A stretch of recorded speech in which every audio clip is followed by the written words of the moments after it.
वकील बहू जनक पेशे से एक बहुत अच्छी वकील थी, लेकिन कहते हैं ना, बहू कितनी भी बड़ी तोप क्यों ना हो, सास के सामने तो भीगी बिल्ली ही होती है। अरे जनक, क्या बात है, आज रोटी नहीं मिली अभी तक। ये तेरा कोर्ट नहीं है जो आज फैसला ना हुआ तो कल की तारीख मिल जाए।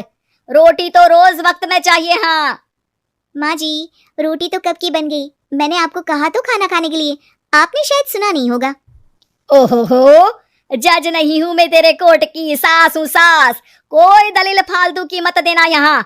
बहुत जानती हूँ मैं इन वकीलों को, अपनी बात ऊपर रखने के लिए झूठ बोलने में जरा भी नहीं सोचते। तभी वहां जनक के ससुर आ जाते हैं। अरे भाग्यवान, क्यों बेचारी के काम को कोसती रहती है हमेशा। मैं भी तो था वहां जब ये आई थी तुझे रोटी खाने को बुलाने के लिए। सास को तो अब गुस्सा आ जाता है कि कैसे किसी ने बहू की साइड ले ली। अरे वाह जी वाह, वो तो मैं जानती थी कि कोई ना कोई गवाह तो ये पेश कर ही देगी। पर मैं तो अब सीधा खाना खाकर सोने जाऊंगी। मुझे आदत नहीं है किसी से बहसा बहसी करने की। पता नहीं कैसे ये वकील इतना दिमाग लगाकर खुद तो झूठ बोलते ही हैं, साथ में झूठे गवाह भी ले आते हैं। जनक को सास के ताने सुनने की अब आदत सी पड़ जाती है। एक दिन जनक वकील की ड्रेस पर काला कोट पहनकर कोर्ट के लिए निकल ही रही होती है कि अरे कहाँ चली काला कौवा बनकर। टोक दिया ना, अब कोर्ट तो वकील वाली ड्रेस पहनकर ही जाऊंगी ना। वाह भाई वाह, दामिनी तो मैंने भी देखी है। सन्नी पाजी ने ऐसा ही कोट पहना था और कहा था कि तारीख पर तारीख, तारीख पर तारीख। मतलब कि कोई बात करनी है तो बोलिए, वरना वक्त नहीं है मेरे पास खराब करने के लिए। अरे पता नहीं तुझ में क्या देखा मेरे बेटे ने, सारा दिन वकीलों वाली बहस करती है भोली भाली सास के साथ।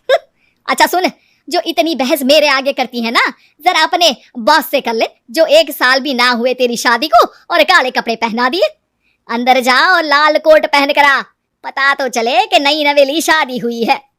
अरे माँ जी, कोर्ट में मेरा बॉस क्या करेगा, ये तो पूरे देश की ड्रेस है वकीलों के लिए। लेकिन सास तो ठहरी सास। अच्छा, तो कोई जरूरत नहीं है 2-4 साल कोर्ट जाने की। शादी थोड़ी पुरानी हो जाए तब इजाजत दे दूंगी मैं तुझे काले कपड़े पहनने की। अब क्या था, मन मारकर जनक को लाल रंग का कोट पहनकर कोर्ट जाना पड़ता है। उसके जाने के बाद आहा, बढ़िया, ये पूरे देश की ड्रेस की बात करने वाली। अरे पहना दिया ना लाल कोट। अब सास आए दिन या तो जनक को उसके काम का ताना देती या फिर उसका काम छुड़वा देने की धमकी। तंग आकर एक दिन जनक पति से कहती है, मैं सोच रही हूँ कि कोर्ट जाना बंद ही कर दूं।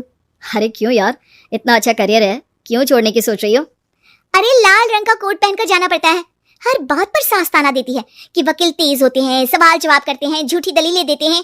अरे तो ठीक है ना, वो जो कहती है अपनी समझ से कहती है, लेकिन तुमको तो पता है ना कि सच्चाई क्या है। जनक को पति की बात से हौसला मिलता है कि तभी घर पर कुछ लोग आ जाते हैं। अरे आइए आइए पंच साहब, कैसे आना हुआ? अरे भाई साहब, सुना है कि आपकी बहू वकील है। तभी वहां सास आ जाती है। हाँ है तो, लेकिन क्या हुआ, फिर कहीं बहस कराई क्या? अरे हम तो खुद दुखी है उसके व्यवहार से। अरे भाभी जी, आपको तो पूरा मोहल्ला जानता है कि आप कितना बोलती है। फिर हम यहाँ बहू रानी की कोई शिकायत नहीं, बल्कि अपनी परेशानी लेकर आए हैं। ससुर जी खुश हो जाते हैं। हाँ हाँ, मैं अभी बहू को बुलाता हूँ। जनक वहां आती है, सबको नमस्ते करके बैठ जाती है। बहू रानी, हमारे गांव में बड़ी मुसीबत आ गई है।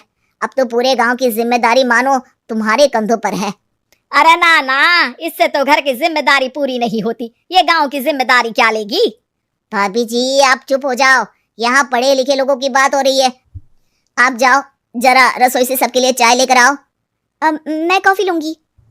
हाँ हाँ, वकील साहिबा के लिए कॉफी। सास सर पैर सब पटक कर वहां से निकल जाती है। बहू, गांव में पानी नहीं आ रहा है, पड़ोसी राज्य ने हमारा पानी रोक रखा है।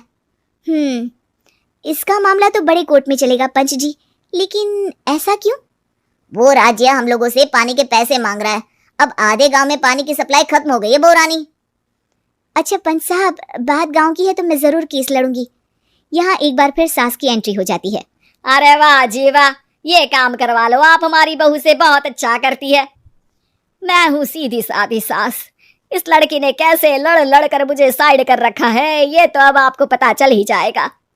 अरे भाभी जी, आपकी आवाज तो पूरे गांव को सुनाई पड़ती है जब आप बहू रानी को सुंदर वचन सुना रही होती हैं। अरे वकील बहू मिली है, फक्र करो फक्र। हाँ जी हाँ, सारी फकर तो हम लोग ही करें। खैर, अब जो केस लड़ेगी और पानी गांव में आ जाता है तो पंच साहब लिख कर देना होगा कि हैंड पाइप में सबसे पहले मेरी बाल्टी और घड़ा भरेगा। अरे फिर तो हम बहू रानी के नाम पर घर पर ही सप्लाई दे देंगे, लेकिन ये इतना आसान नहीं है। बहू, गांव के पास अभी वकील करने की भी पैसे नहीं है तो। अरे पंच साहब, ये मेरे गांव का मामला है, मैं आपसे एक भी पैसा नहीं लूंगी। सास को बहू की बात पर गुस्सा आ जाता है, लेकिन सबके जाने के बाद झनक मन लगाकर गांव की परेशानियों को दूर करने में लग जाती है और वो दिन भी आता है कि झनक केस जीत जाती है। अरे आज तो प्लम्बर आकर घर तक पाइप लगा गया है। खुश हो जाओ, मेरे कारण तुम लोगों को घर के अंदर ही पानी